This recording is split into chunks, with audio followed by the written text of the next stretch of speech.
요한복음 8장 1절 7절까지 예수께서 올리브산으로 가시니라 이른 아침에 다시 성전으로 나오시니 모든 사람들이 주께로 오더라. 주께서 앉으셔서 그들을 가르치시더라. 그때 서기관들과 바리새인들이 가늠하다 잡힌 한 여인을 주께 데리고 와서 그 여인을 한가운데 세우고 주께 말씀드리기를 선생님, 이 여인이 가늠하다가 현장에서 잡혔나이다. 모세는 율법에서 그런 여자를 돌로 치라고 명령하였는데 선생님은 어떻게 말씀하시겠나이까? 라고 하니 그들이 이렇게 말하는 것은 주를 시험하여 그를 고소할 구실을 얻고자 함이라. 그러나 예수께서 못 들은 채 하시고 몸을 굽혀 손가락으로 땅에다 쓰시더라. 그래도 그들이 계속해서 물으니 일어서시어 그들에게 말씀하시기를 너희 중에 죄 없는 자가 먼저 그 여인에게 돌을 던지라고 하시더라. 두세 증인 없어 간음녀도 무죄 판결하신 예수님. 제목이 조금 그렇죠? 근데 일부러 이렇게 정했습니다. 많이 생각하고. 자, 오늘 본문에는 간음했다고 하는 한 여인을 고소하려고 주님께 달려온 서기관들, 바리새인들, 그들을 통쾌하게 쫓아내신 주님의 기록을 담고 있습니다. 우리가 읽은 5절, 6절에 보니까 이 서기관들, 바리새인들, 뒤에서는 이제 바리새인들만 나오니까 제가 바리새인들만 이야기하겠습니다. 이 바리새인들이 주님을 시험하고 그리고 고소하고 그리고 이제 어떻게든 주님을 죽일 그런 계략을 꾸미고자 온 것을 보죠. 그들은 주님이 어떻게 대답하든 자기들이 만들어 놓은 그 올가미에 걸려들고 빠져나갈 수 없을 거라고 하는 그러한 설정을 하고 그렇게 다가온 것입니다.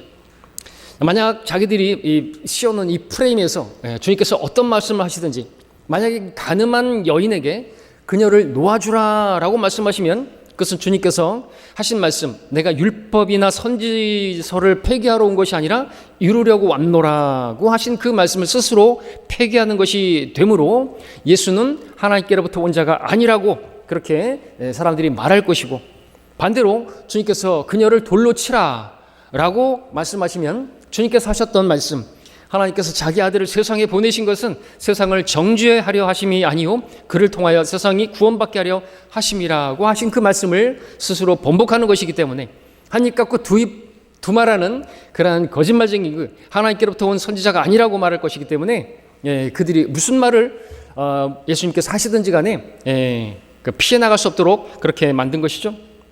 자, 이런 상황에서 사람이라면은 이 공의와 진리가, 하나님의 공의와 진리가 충돌하지 않는 가운데서 그것을 잘 조화롭게 이 상황을 극복한다는 건 참 어려워 보이지 않습니까? 근데 이 바리새인들은 항상 주님께 그렇게 꼼짝 못할 상황들을 만들어놨지만 하나님의 지혜는 놀랍고 깊고 부요하고 그렇게 잘 하나님께서 대처하시는 것을 보게 되는데, 오늘 이 본문의 상황에서도 주님께서 어떻게 대처하셨고 또 어떻게 결말이 났는가, 우리가 이것을 볼 필요가 있습니다. 이때에 계속되는 그 상황에서 여러분들 이 말씀을 잘 받으시기 바랍니다. 자, 주님께서 과연 어떻게 하셨는 것입니까? 자, 이 사건을 가지고 나왔는데 이 판결의 결과가 어떠한 결과가 나왔는지를 먼저 보도록 하겠습니다. 결론입니다. 우리 10절, 11절을 보겠습니다. 내려와서 10절, 11절을 읽으면 예수께서 일어서시어 그 여인 외에 아무도 없는 것을 보시고 여인에게 말씀하시기를 여인아, 너를 고소하던 자들이 어디 있느냐? 아무도 너를 정죄하지 않더냐고 하시니 그 여인이 말씀드리기를 주여 아무도 정죄하지 않았나이다 라고 하더라. 예수께서 그녀에게 말씀하시기를 나도 너를 정죄하지 않노라. 가라. 그리고 더 이상 죄를 짓지 말라고 하시더라. 자, 바리새인들은 하나님의 율법에 따라 지금 간음한 여인에 대해서 한번 법을 집행해 보라고, 한 판결을 내려 보라고 예수님께 도전했죠. 근데 하나님의 율법에는요, 이 간음한 여인을 재판하기 위해서, 판결을 내리기 위해서 필요한 게 뭔지 아십니까?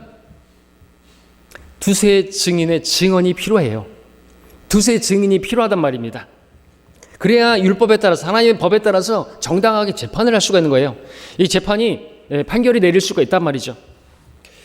구약에서부터 계속 면밀히 해서 했던 말씀이 뭡니까? 신명기 17장 6절에 보니까 두 증인이나 세 증인의 입으로 죽임을 당할 만한 사람을 죽이되 한 증인의 입으로는 사람을 죽이지 말 것이며, 신명기 19장 15절에서도 한 사람이 지은 어떤 죄에 있어서도 그 죄악이나 죄에 대한 한 증인은 일어서지 말 것이요 두 증인의 입이나 세 증인의 입으로 그 문제를 결정 지을 것이니라 했습니다.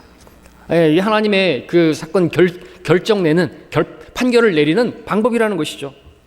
이와 함께 여러분들 본문의 8장의 16절 17절도 우리 함께 교대로 읽을까요? 16절 17절입니다. 만일 내가 판단을 한다 해도 나의 판단은 옳으니라. 이는 내가 혼자 있는 것이 아니오 나와 나를 보내신 아버지께서 함께 있기 때문이라. 너희 율법에도 두 사람의 증거가 옳다고 기록되어 있느니라. 그렇죠? 자, 근데 오늘 본문 이 10절에 보니까 주님께서 말씀하셨습니다. 그 여인에게 뭐라고 하셨습니까? 너를 고소하던 자들이 어디에 있느냐 물으셨습니다. 그러니까 지금 재판을 하려면은 두세 증인, 최소 두세 증인이 있어야 되는데 한 명도 없는 거예요. 때문에 주님께서는 율법에 따라 이 여인을 재판하실 수가 없으셔서 율법에 따라 이 사건을 기각하신 것이죠. 그리고 그녀에게 더 이상 죄를 묻지 않은 것입니다. 나도 너를 정죄할 수 없다 라는 이 판결을 내리신 것이, 그러니까 오늘 설교 제목처럼 하나님께서는, 예수님께서는 바로 이 두세 증인이 없자 이 간음한 여인을 무죄로 판결하신 거예요. 이게 하나님의 법정에서 이루어진 판결인 거예요. 자, 왜냐하면 다시 말씀드리지만 모르는 사람들이 있기 때문에 또 말씀드리지만 하나님의 법에 따르면 어떤 죄에 대해서 반드시 판결을 내리려면 두세 증인이 있어야 된다고 구약에서부터 계속해서 면밀히 말씀하셨기 때문이다 라고 하는 것이죠. 그런데 말입니다, 오늘날 영적 바리새인들은 이러한 최종 권위인 하나님 말씀을 버리고 누군가를 고소하고 재판하고 정죄하기를 그치지 않는 것이에요. 자, 잠깐 이 본문의 바리새인들을 보시기 바랍니다. 이들이 간음한 여인을 예수님께 데리고 온 이유는 고소하기 위함이죠. 그러면 그들은 왜 예수님을 못 잡아먹어서 고소하고 올가미를 씌워서 그렇게 죽이려고 했던 것입니까? 왜입니까? 주님께서 그들에 대해서 책망하셨기 때문이죠. 그들이 잘못됐다고, 그들이 틀렸다고. 그 중에서 하나가 뭐예요? 너희가 율법을 가르치는 자리에 앉아서, 모세의 자리에 앉아서 너희들이 율법을 가르치면서 너희들은 왜 율법을 따라 행하지 않느냐 이거죠. 너희가 헛되이 하나님을 경배하는 것이, 너희는 위선자다. 그러면서 계속해서 주님께서 책망하시고 지적질하시니까 못 살겠다 이거죠. 자기들의 죄의 치부가 드러나니까. 그래서 예수님을 어떻게든 올가미를 씌워가지고 죽이기 위해서 안달했던 거 아닙니까? 자, 바리새인들의 문제가 무엇인지 잘 보시기 바랍니다. 율법을 가르친다고 하는 그들이 정작 필요한 때는 율법대로 행하지 않는 것을 보게 되는 거예요. 지금 본문 상황도 마찬가지입니다. 율법대로 안 하고 있어요. 두세 증인도 없는데, 그리고 이제 뒤에서 보겠지만 현장에서 간음하다가 잡힌 여인이 있다면 그 간음한 남자는 어디 있는 거예요? 간음은 혼자입니까? 간음한 남자는 어디 있냐 이거죠. 율법의 말씀에 따르면 간음한 남자와 그 여자를 함께 데리고 와야 되고 그 함께 둘 다 죽여야 되는 거예요. 돌로 쳐서. 어디 갔어요? 어디 갔어? 하나님 말씀을 부분적으로 취하는, 하나님 말씀을 일부는 삭제시키고 자기들이 필요한 것들만 인용하고 대상도 잘못 적용하고, 뒤에서 보겠지만 그렇게 하고 하나님을 시험하는 거예요. 하나님이 율법을 제정하신 분이신데 그들의 관계를 모르실 리가 없겠죠. 자, 그런데 말입니다, 이 말씀을 드리는 이유가 있는데 오늘날에도 바리새인들이 있습니다. 영적 바리새인들이라고 명명합니다. 그들도 본문의 이 바리새인들하고 똑같이 행동하는 것을 보게 되는 것이죠. 그 중에 누가 있는 것인가? 첫 번째는 흠정역 번역자 정동수가 있습니다. 이 정동수 목사는 2022년 1월 23일에 한 지역교회 목사 안수를 취소시키고 파면했습니다. 직접 자기가 안수한 목사인데 왜 그랬는 것인가? 그가 부산에 있는 거기 어떤 자매를 강제 추행을 했다, 성추행했다는 소식을 듣게 되고 즉시 집사회를 열고 그 목사의 안수를 취소했습니다. 또한 그 목사가 심무하고 있는 그 교회조차도 교제를 단절하는, 거기서 이제 빼버린 거죠. 우리 교회 아니다라고. 왜냐하면은 그 교회의 성도들은 그 목사가 성추행했다, 강제추행했다고 하는 그런 한 자매의 말을 들었을 때 그 여자의 말을 그대로 믿지 않고 성경대로 장로에 대한 송사는 두세 증인이 없으면 받지 말라는 디모데전서 5장 19절의 말씀대로 성경대로 그렇게 결정하고 담임 목사로 계속 섬기겠다고 결정한 거예요. 그러니까 어떻게 돼요? 정동수 입장에서는 그 교회는 이제 아웃이 되는 것이죠.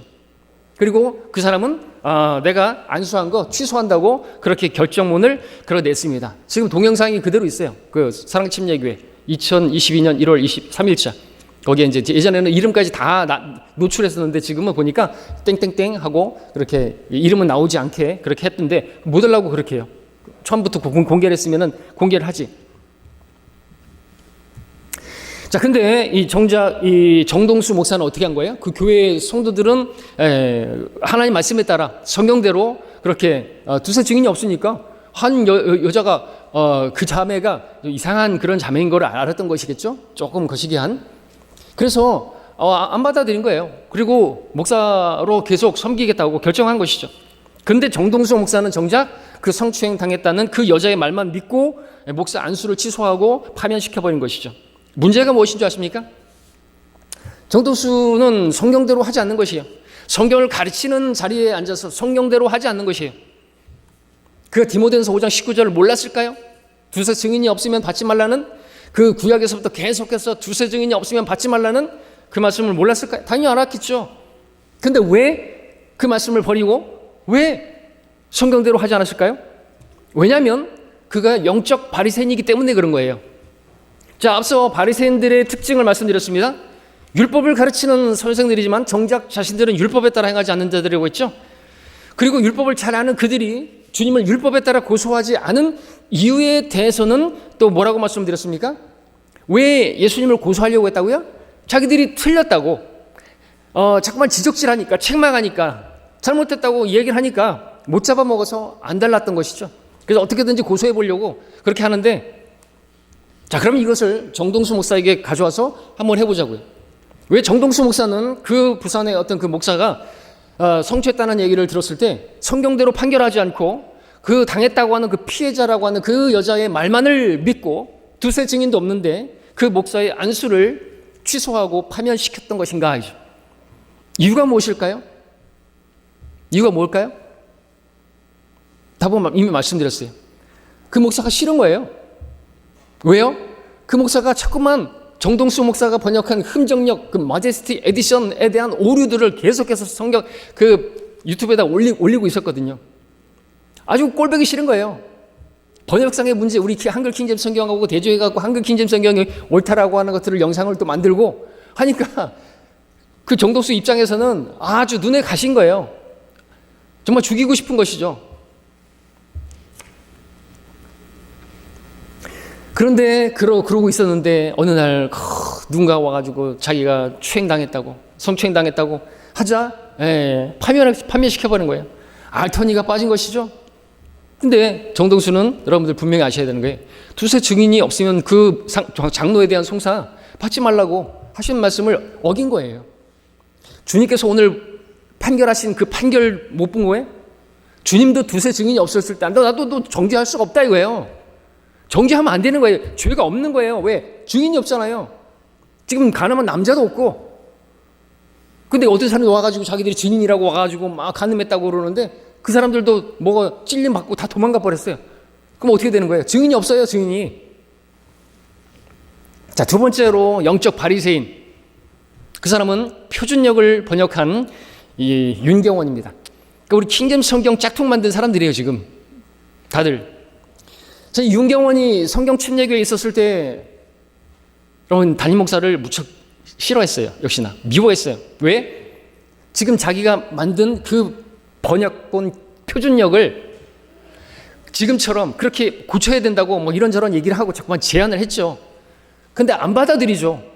지금 표준역 그게 성경입니까? 소설책이지? 그러니까 안 받아들이죠, 당연히. 그러니까 쓴뿌리가 생긴 거예요. 그래서 필리핀으로 도망간 겁니다. 도피한 거예요. 싫어서 그냥. 다 알아요, 아는 사람들은. 그러다가 이제 거기서 필리핀에서 뭐 선교한다고 그러는데 몇 해 후에 담임 목사가 성추행했다는 말을 딱 듣게 되죠. 즉시로 성경과 또 주석서까지 변개시켜가면서 담임 목사를 파면시킬 목적으로 상당량의 문서를 꾸며서 퍼뜨린 것이죠. 그 문서 때문에 우리 교회에서도 2명이 실족해버린 것이고, 근데 저는 그 문서를 보는 순간 이 사람은 그렇구나, 이때를 위해서 준비된 사람이구나. 맞습니다. 그죠? 우리 다 그렇게 분별을 했단 말이죠. 이 영적인 전쟁인 거예요.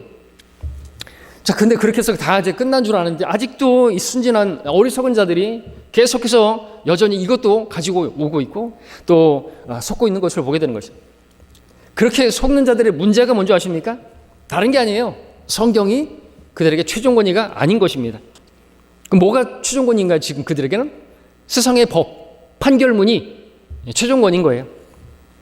법의 판결문을 받아들여야 된다는 거예요. 그러면서 하는 말이 권세자들에게 복종하라고 하지 않았냐 이거죠. 권세자들에게 복종해라. 권세자들에 의해서 법원의 판결을 받아들여야 된다는 거예요. 얼마나 어리석은 거예요. 여러분 분별하셔야 되는 거예요. 최종 권위가 뭔지 아십니까? 가장 높이 있는 권위예요. 뭐라고 세상에 뭐라고 어떤 사람이 학자가 말하고 뭐 교육자가 말하고 박사가 말하고 세상 법이 말한다 할지라도 여러분 세상 법에 따르면 간통죄 폐지돼 갖고 간음해도 죄가 아니에요. 성경은 간음한 건 죄라고 말해요. 성추행 등에 대해서는 뭐라고 말합니까? 없어요. 그건 너무나 애매하기 때문에 그런 여러분들도 성추행 범이 될 수 있어요. 우리 남자들 많은 경우 한 해 동안에 그 별말 아닌 거 가지고도 2,000명 이상이 성범죄자가 된다니까요. 그 만든 사람은 누구예요? 박원순 아니에요? 박원순이 그거 만들어 놓고 그 법을 만들어 놓고 지가 성추행범으로 저기 해가지고 쪽팔려서 자살하지 않았습니까? 그게 무슨 법이에요? 그걸 만들었는데 여전히 그 글씨 아직도 있고. 권세자에게 복종하라고요? 최종 권위가 뭔데요? 하나님 말씀이 위에 있잖아요. 두세 사람이 없으면 송사 받지 말라고. 그럼 끝나는 거예요. 여러분 권세자에게 복종하지 않은 사람들이 나와요. 성경에 보니까 왕에게 복종하지 않은 사람들이, 우리 왕에게 순종하라는 그런 말씀도 있지만, 그죠? 우리 앞전에 그날의 양식도 며칠 전에 나왔지만 히브리 산파들 그 이름까지도 기록하고 있어요. 시프라와 푸아 그들의 집을 번성케 하셨어요. 복 주셨어요. 왜요? 권세자에게 복종하지 않았는데.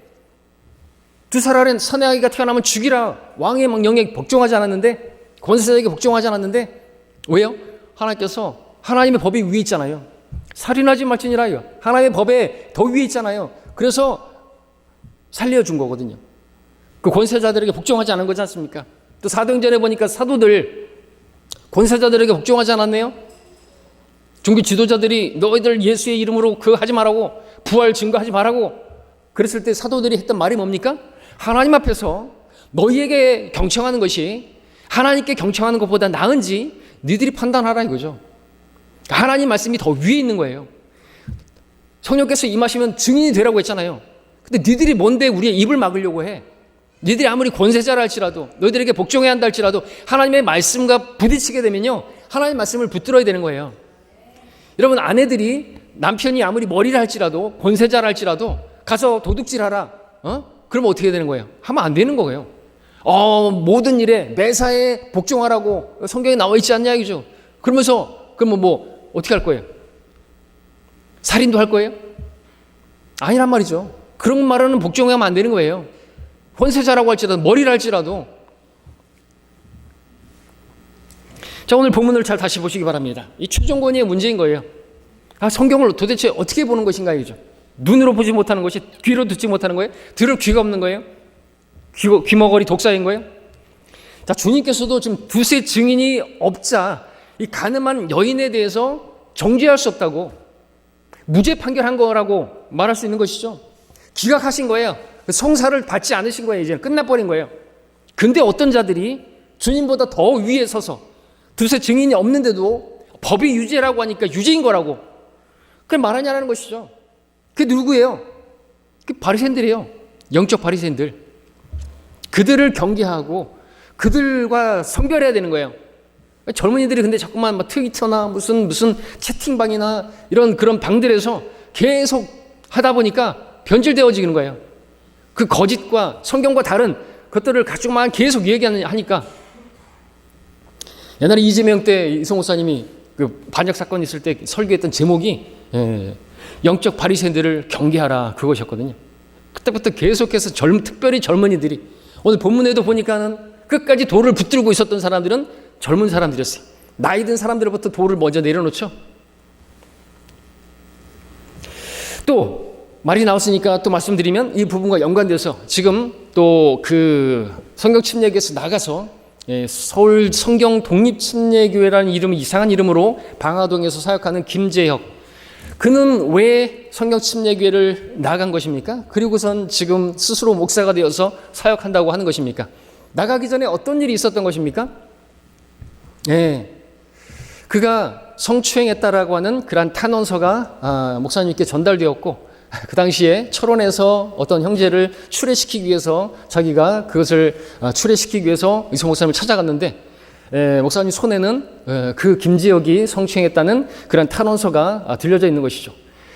그는 다른 지역교회 한 젊은 자매를 데리고 저기 파주의 문산인가 그 삐라를 뿌린다고 하는 거기에 가서 또 갈대밭에 들어가고 스터디방에서 스터디 카페에서, 물론 제가 이 말씀을 드리는 이유는 그 김재혁이 자기는 성추행을 안 했다라고 부인을 해버렸어요.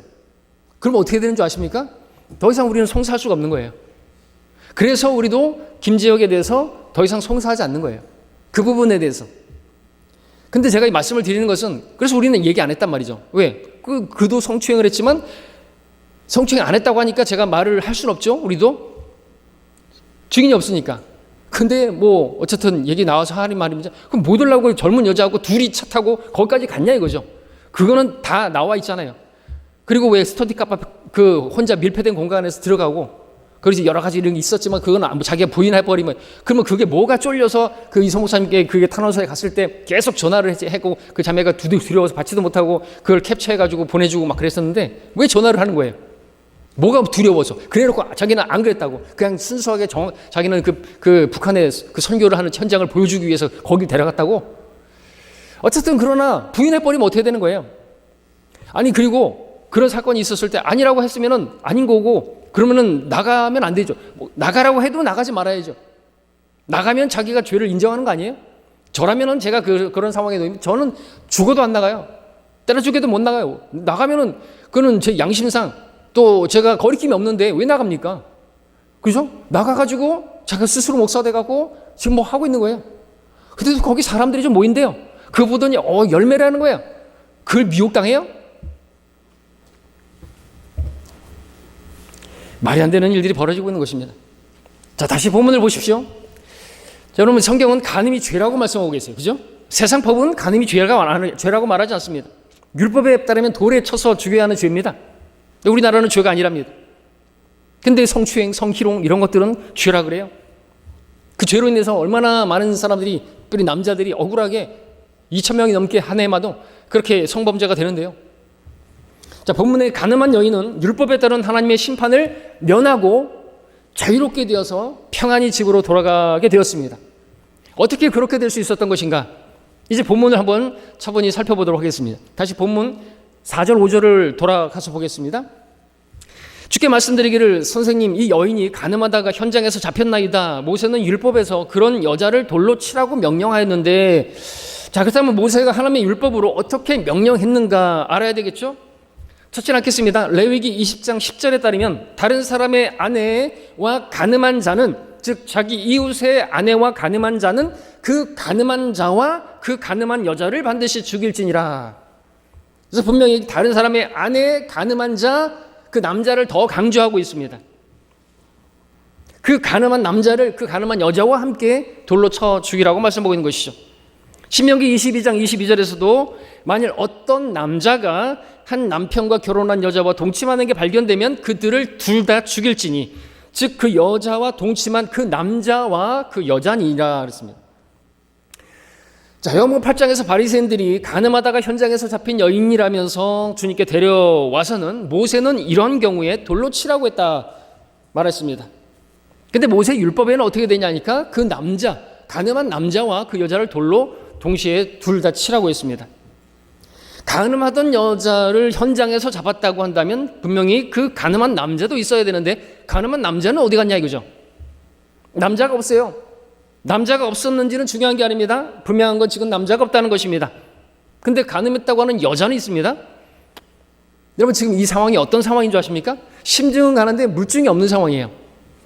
이게 뭘 말하는 줄 아십니까? 지금 요한복음 8장의 이 사건은요, 이 판결은요, 말씀드렸던 레위기나 그 또 신명기 말씀에 해당하는 사건이 아니고 그것에 따라서 처리할 문제가 아니라는 거예요. 왜냐하면 지금 가늠한 남자는 없기 때문에 그렇습니다. 그 레위기나 신명기에서는 그 가늠한 남자가 있어야 되고 그 가늠한 남자와 그 가늠한 여자가 있어야 되고 증인이 있어야 되고 근데 없어요. 증인도 이제 마지막에는 없어지고 가늠한 남자도 없는데 그래서 그 말씀을 여기에 그 판례에 적용할 수 있는 게 아니라는 것이죠. 그렇다면 요한복음 8장의 이 사건을 판결할 수 있는 법은 어디에 있을까요? 민수기 5장에 있습니다. 함께 보겠습니다. 민수기 5장 좀 긴 내용이지만 제가 읽겠습니다. 민수기 5장 11절로 22절까지.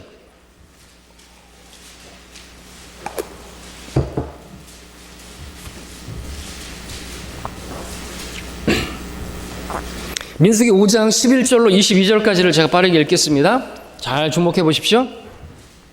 주께서 모세에게 일러 말씀하시기를 이스라엘 자손에게 고하여 그들에게 말하라. 만일 어떤 사람의 아내가 탈선하여 그에게 잘못을 저질렀는데 어떤 사람이 그녀와 성교하였으나 그 일이 그녀의 남편의 눈에 숨겨져 드러나지 아니하여서 그녀가 더럽혀지고도 그녀에게 증인이 없고 그녀가 그런 일을 붙잡지 않았을지라도 질투의 영이 그에게 임하여 그가 자기 아내를 질투하고 그녀가 더럽혀진 경우나 아니면 질투의 영이 그에게 임함으로 그가 자기 아내를 질투하나 그러나 더럽혀진 것이 아니라면 그때 그 사람은 자기 아내를 제사장에게로 데려고 가서 그녀를 위하여 보리 가루 10분의 1 에바를 제물에 드릴 것이며 그 위에 기름도 붓지 말고 유향도 넣지 말지니 이는 그것이 질투의 제물이요 기억의 제물이니 죄악을 생각나게 하는 것임이라. 제사장은 그녀를 가까이 불러다가 주 앞에 세우고 질그릇에 거룩한 물을 떠다가 성막 바닥에 있는 흙을 취하여 그 물에 넣고 제사장은 그 여인을 주 앞에 세우고 그 여인의 머리에 쓴 것을 벗게 하여 기억의 제물 즉 질투의 제물을 그녀의 양 손에 놓고 제사장은 저주를 일으키는 그 쓴 물을 그 자기 손에 들고 제사장은 그녀에게 맹세를 시켜 그 여인에게 말하기를 아무도 너와 더불어 동침하지 아니하였고 내가 내 남편 대신 다른 남자와 탈선하여 불결하게 되지 않았으면 너는 이 저주를 일으키는 이 쓴 물에서 면하게 되리라. 그러나 만일 내가 내 남편 대신 다른 남자와 탈선하여 내 남편 외에 다른 남자와 동침하였으면 이라고 한 후에 제사장은 그 여인에게 저주의 맹세를 하게 하고 그 여인에게 말할지니 주께서 내 허벅지를 썩게 하고 내 배를 붓게 하실 때 주께서 너를 내 백성 가운데서 저주와 맹세게 되게 하실 것이라. 저주가 되는 이 물이 내 창자로 들어가서 내 배를 붓게 하고 내 허벅지를 썩게 하리라 하면 그 여인은 아멘 아멘 하고 말할지니라. 여러분 이 본문이 바로 요한복음 8장에서 일어났던 그 사건을 판결하는 법인 거예요. 이게. 자 여기 요한복음 8장에서 또 여기서도 지금 간음했다고 의심이 되는데 남자가 그 의심이 되는데 아내가 좀 분명히 가늠한 것 같은데 이 질투의 영에 의해서 근데 뭐 물증 또 없어요. 증인도 없고. 자 현장에 또 남자가 없는 경우입니다. 그에 해당하는 이 여인의 심판인 것이죠. 간음했다고 하는 그 여인에 대한 심판인 거예요. 간음으로 의심되는 여인이 있는데 남자가 없는 경우에는 어떻게 해야 되는가? 성경은 여기서 말씀해 주고 있는 것이에요. 율법에 따르면 그 여인을 성전으로 데려다가 주 앞에 세워야 됩니다. 그리고 본문에 기록된 대로 해야만 하는 것이죠. 어떻게 해야 된다고요? 16절 17절에서 제사장은 그녀를 가까이 불러다가 주 앞에 세우고 질그릇에 거룩한 물 떠다가 성막 바닥에 있는 흙을 취하여 그 물을 넣고 그랬죠. 자, 이 말씀을 잘 생각해 보시면서 요한복음 8장에서 주님께서 하셨던 그 일을 생각해 보십시오. 요한복음 8장에서 예수님께서는 손가락으로 땅에다 무엇인가를 쓰셨죠. 그러나 그걸 뭘 쓰셨을까를 가지고 많이 관심하고 논쟁을 하기도 하지만 그게 정확히 중요한 말씀이라고 한다면 성경에 분명히 우리가 알 수 있도록 기록되었을 것입니다. 실제로 성경에서 하나님께서 손가락으로 쓰신 그 글자가 2번 나오는데 분명히 그것을 우리에게 밝혀놓으셨어요. 한 번은 십계명이죠. 하나님께서 손가락으로 쓰신 거예요. 우리가 정확히 알고 있죠. 또 한 번은 다니엘서에 보면은 그 벨사살 때 그 메네메네 테켈 우파르신 하나님께서 딱 달아보니까 이제 끝났다 이거죠. 분명히 우리가 알 수 있도록 그렇게 성경에 기록해 놨단 말이죠. 근데 요한복음 8장에서 주님께서 땅에다가 뭐라고 쓰셨는지는 아무도 알지 못해요. 왜? 기록되어 있지 않았기 때문에. 그것은 우리가 그 기록을 그 뭐라고 쓰셨는지는 알 필요가 없기 때문에 쓰시지 않으신 것이죠. 그래서 관심 가질 필요가 없습니다. 사건을 정리해 보겠습니다. 바리새인들은 여자를 데려와서 가늠한 여인에 대해서 율법이 뭐라고 말씀하시는지 주님께 물었습니다. 그때 주님께서 무엇을 하셨나 하죠. 사인입니다. 사인. 표적이에요. 표적으로 하나님께서 주님의 선지자시고 보여주신 것이죠. 주님께서는 아무 말도 안 하시고 딱 땅에 엎드리시고 아니 굽히시고 흙을 지금 만지고 있는 거예요. 뭘 쓰고 계시는지 뭘 만지고 있는지 하여튼 모르지만 자, 근데 우리가 읽은 것처럼 율법에는요 가늠한 남자는 없고 가늠한 여자만 있을 때 의심이 되는 그 상황에서 어떻게 하라니까 성막 바닥에 흙을 가져다가 질그릇에 물을 넣고 거기다가 섞어서 마시게 하라는 거예요. 근데 이 자리가 지금 예수님께서 요한복음 8장에서 그 장소가 어디냐니까 성전이에요. 그리고 주님은 그 상황에서 그 성전 바닥에 있는 흙을 지금 만지고 계시는 것이죠.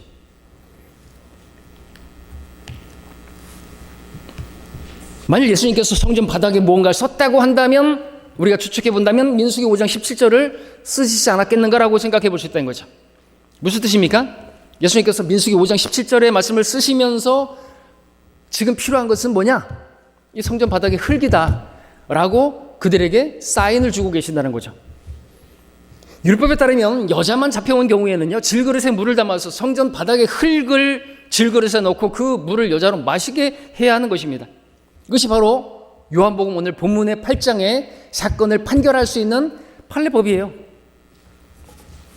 자, 이렇게 보니까 이제 왜 그 바리새인들이 그 자리에서 도망칠 수밖에 없었는지가 분명해지죠. 그들 아마 얼굴이 화끈해졌을 것이고 아마 소름이 돋았을 것이에요. 야, 저 사람이 어떻게 이 정도까지 말씀을 알고 있었을까? 자기들은 죄가 드러난 것이에요. 뭐 어떤 죄보다도 뭐 다른 죄들도 생각나게 너희 중에 죄 없는 자가 돌을 던져라 라고 했을 때 죄들이 드러났겠지만 제가 생각해 보니까 아마 소름이 돋았을 것이에요.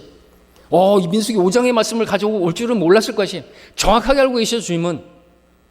하나님의 말씀을 변개시킨 거예요. 얘네들이 지금 죄가 이브가 번개시킨 것처럼 부분적으로 취하고 대상에게 잘못 적용시키고 그 판례가 이게 아닌데 딱 교묘하게 성경을 변개시켜가면서 윤경현이 성경을 변개시켜가면서 두세 증인을 두세 증거라고 변개시켜가면서 그렇게 정죄하고 하는 것처럼 똑같은 짓을 하고 있는 거거든요. 잘 아셔야 되는 거예요.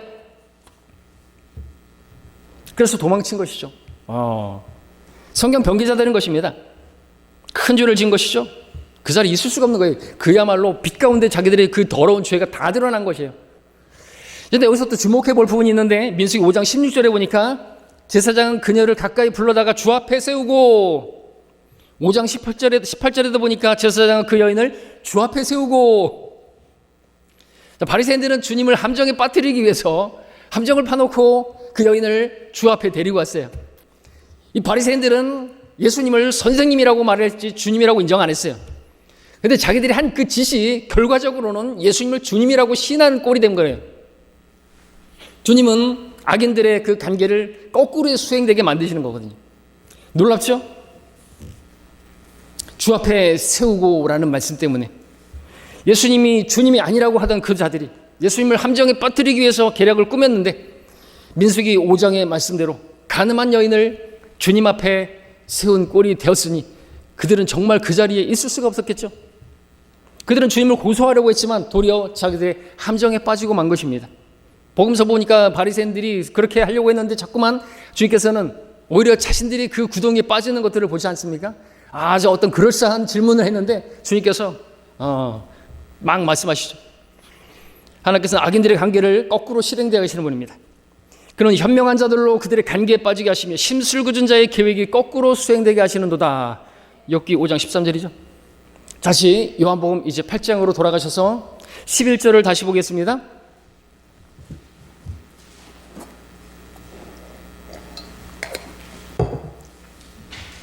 (8장 11절에) 그 여인이 말씀드리기를 주여 아무도 정죄하지 않았나이다 라고 하더라. 자, 11절은 그녀를 고소하던 자들이 모두 사라진 후죠. 그녀는 말했습니다, 주님께. 근데 단순히 아무도 저를 정죄하지 않았나이다 라고 말하지 않고 뭐라고 말했습니까? 주여, 예수님을 주라고 시인한 것이죠. 바리새인들은 선생님이라고 했습니다. 자, 이 여인은 우리가 구원받은 그 모습을 예표적으로 잘 보여주는 것이죠. 여인은 예수님을 주라고 고백했던 것이죠. 그래서 정죄받지 않게 된 거예요. 저나 여러분도 마찬가지 아닙니까? 예수님을 주라고, 그 예수를 주라고 시인하면 주의 이름을 부르는 자는 구원을 받게 되는 것이고, 그리스도 예수 안에 있게 되는 것이고, 그리스도 예수 안에 있는 자는 결코 정죄를 받지 않는 것입니다. 우리가 예수님을 주님이라고 시인하자 주님께서 우리를 용서해 주셨습니다. 그 결과 누구도 마귀도 우리를 정죄할 수 없는 그러한 사람이 된 것이죠. 영원한 정죄 말입니다. 자, 그렇다면 이제 우리가 해야 될 게 무엇인가? 그렇게 예수님을 주라고 고백했습니다. 네, 우리가 이제 무엇을 해야 되는가? 그것도 이제 보겠지만 다시 한번 정리해 보면, 자, 11절에서 주님께서는 그녀에게 나도 너를 정죄하지 않노라, 가라 그랬습니다. 먼저 앞서 말씀드렸던 것처럼 예수님께서는 가늠한 여인을 정죄하지 않으셨어요. 다시 말하면 무죄 판결을 내리신 거예요. 이유가 무엇이라고요? 그 여인을 고소하기 위해서 왔던 그 증인들이 다 사라지고 말았기 때문이죠. 두세 증인이 없는데 어떻게 이 여인이 간음했다고, 그것도 간음한 남자도 없는데 간음했다고 그렇게 판결하고 정죄하고 돌로 쳐 죽일 수가 있는 것인가 이거죠. 주님이라도 그럴 수 없는 것이고 그렇게 해서는 안 되는 거예요. 왜? 율법에 그렇게 돼 있지 않잖아요. 두세 증인이 없는데? 그런데도 오늘날 영적 바리새인들이 간음도 아니고 성경에서 죄라고 분명하게 명시하지도 않은 성추행, 성희롱, 강제추행 이런 것들을 가지고 두세 증인도 없는데 유죄라고 판결하고 계속해서 돌을 던지고 정죄하고 있고, 돌아가신 분을 다시 부관 참시하고 있고, 그들이 누구예요? 영적 바리새인들이 정동수, 윤경원, 최성덕, 김경환, 백정현, 조동화, 김정목, 이런 자들이에요. 분별해야 되는 거죠. 분별해야 되는 거예요. 그리고 그 사람들을 목사라고 따르는 그 교회 사람들도 다 한 통속인 거예요. 분별해야 되는 거예요. 이 말씀에 따르면요, 본문에 따르면 그들은 예수님보다 더 완전한 의의를 가지고 있는 거예요. 더 거룩하고 더 고귀하고 더 성결해서 예수님도 정죄하지 않은, 두세 증인이 없어서 정죄할 수 없어 판결할 수 없는 송사를 거절했는데 지들이 뭐라고 송사라고 계속해서 정죄하고 그러고 있냐 이거죠. 영적 바리새인들이에요. 주님께서 쫓아내셨잖아요. 그들 다. 그 자리에 다 도망갔잖아요. 바리새인들. 주님께서 그들을 쫓아내신 거예요. 교회에서. 우리가 배워야 할 진리는 분명합니다. 이 본문에서. 오늘 우리에게, 여러분들에게 가르쳐 주시는 것은 우리도 누군가를 정죄할 수 없다는 거예요. 왜? 우리도 똑같은 죄인이니까. 여러분에게 죄 없는 자가 돌을 던지십시오. 자기들을 못 봐요, 자기들을. 너희 중에 죄 없는 자가 먼저 그 여인에게 돌을 던지라 하셨던 것처럼 우리는 누군가에게 정죄하고 그렇게 할 자격이 없는 것이죠. 성경적으로 분명하게 죄라고 밝혀진다고 한다면 우리가 판단하고 그렇게 할 수는 있죠. 근데 그렇지 않은 부분들 있잖아요. 그런 부분들에 대해서 어떻게 해요? 또 그 허물들에 대해서는 무엇보다 뜨겁게 사랑하라면서, 그죠? 허다한 죄들을 덮는다고 말씀하고 있지 않습니까? 내가 좀 마음에 안 드는 구석이 있고 좀 말투가 좀 그렇고 저도 여러분들이 그런 부분들에서 판단한다고 한다면 얼마나 부족한 부분이 많고 얼마나 씹을 거리가 많습니까, 솔직히. 근데 그런 것들을 어떻게 해요? 사랑으로 덮지 않으면 끝나버리는 거예요. 하나하나 다 찾아보고 돌을 던진다고 한다면 저는 벌써 돌무덤에 갇혀 있어야 될 사람이죠. 자, 그러므로 나도 너를 정죄하지 않노라 라는 이 말씀을 여러분들이 마음에 새기시고, 여러분도 다른 사람에 대해서 근거 없이, 기준 없이 그렇게 정죄해서는 안 되는 거예요. 성경에 기록된 그 말씀을 가져오지 못한다고 한다면 안 된다는 것이죠. 자, 그리고 주님께서 그녀에게 말씀하신 것처럼 더 이상 가라, 그리고 더 이상 죄를 짓지 말라 하셨습니다. 이 말씀에 따르면 럭커 목사님도 주석에 쓰고 있지만 이 여인은 분명히 간음한 것이 사실이다 이거죠. 그 가늠한 여인을 그러면은 그 가늠한 것을 주님께서 다 아시는 분이신데도 불구하고 난 넌 정죄하지 않는다. 그리고 가서 더 이상 죄 짓지 말라 말씀하셨다는 거예요. 용서죠. 자비죠. 은혜죠. 사랑이죠. 그럴 때 그 사람이 변화될 수 있는 거예요. 정죄하고 비난하고 험담하고 계속해서 그러면은 안 되죠. 죽이는 거예요, 그냥. 마귀가 원하는 거예요. 더 이상 죄를 짓지 말라. 이게 이제 우리가 예수님을 주라고 고백해서 구원받은 우리들이 해야 될 일인 것이죠. 우리에게 바라시는 것입니다. 그럼 우리가 어떻게 죄 짓지 않는 삶을 살 수 있을까요? 더 이상 죄를 짓지 않을 수 있을까요? 요한복음 8장 12절입니다. 나는 세상의 빛이라. 나를 따라오는 사람은 결코 어둠 속에 다니지 아니하고 생명의 빛을 얻으리라. 자, 이 말씀은 11절에서 가라. 그리고 더 이상 죄를 짓지 말라. 라는 말씀에 해답이 되는 말씀입니다. 우리가 죄로부터 자유케 될 수 있는 길은 오직 주님밖에 없는 것이죠. 주님이 길이십니다. 주님이 세상의 빛이라고 말해요. 우리가 빛 가운데 바로 걸어갈 수 있는 그 말씀 가운데 걸어가는 거죠. 주님의 말씀이 우리 안에 거할 때 우리가 죄로부터 승리할 수가 있는 것입니다. 요한복음 8장 36절에서 말씀하셨습니다. 한 목소리를 읽죠. 시작. 그러므로 만일 아들이 너희를 자유롭게 하면 참으로 너희가 자유롭게 되리라. 우리가 죄로부터 자유롭게 될 수 있는 길 주님밖에 없습니다. 주님께서 우리에게 자유를 주실 때 우리는 자유케 될 수가 있습니다. 이미 우리는 주님을 통해서 자유케 되었죠. 죄로부터, 죄의 형벌로부터, 또 그 율법의 구속으로부터, 또 우리는 지옥의 형벌로부터 우리는 자유케 된 사람들입니다. 또한 주님께서는 우리를 자유케 하실 수 있는 분이신데 우리가 주님을 따르지 않으면, 그 빛 가운데 따르지 않으면 우리는 다른 사람들을 정죄하고 미워하고 판단하고 그런 죄를 짓는 사람들이에요. 고린도 교회처럼 그렇게 될 수 있단 말이죠. 그러나 우리가 주님 안에 거한다고 한다면, 주님 말씀이 우리 안에 거한다면, 그리고 8장 32절 마지막으로 말씀을 드리지만 진리를 알게 되리니 그 진리가 너희를 자유롭게 하리라 말씀하고 계십니다. 우리가 진리를 안다면, 성경의 진리가 뭐예요? 예수님이 진리시지만 그분이 길이시고, 진리는 뭐예요? 우리 육신은 죽은 것이다 이거죠. 우리는 더 이상 그 율법의 저주에서, 또 우리는 그 어떤 그 법령에 따라서 아니라 이거죠. 우리는 넘치게 자유롭게 오직 주님을 섬길 수 있고, 또 우리 육신이 아니라 죽은 것으로 여길 때 내 안에 계신 주님께서 사시게 되시고, 그럴 때 우리가 승리할 수 있다는 이것이 진리인 것입니다. 우리로서는 불가능하지만 하나님께서는 가능하십니다. 여러분들 많이 들어왔던 이 말씀을 붙들고 여러분이 앞으로도 계속해서 분별력을 가지시고, 또 주님 말씀, 그 빛 가운데 기록된 말씀을 주장하면서 그렇게 승리하는 그 죄로부터, 무엇보다 다른 사람들을 정죄하는 그 죄로부터 여러분이 자유케 되시고 승리하시기를 바라는 것입니다. 기도하겠습니다.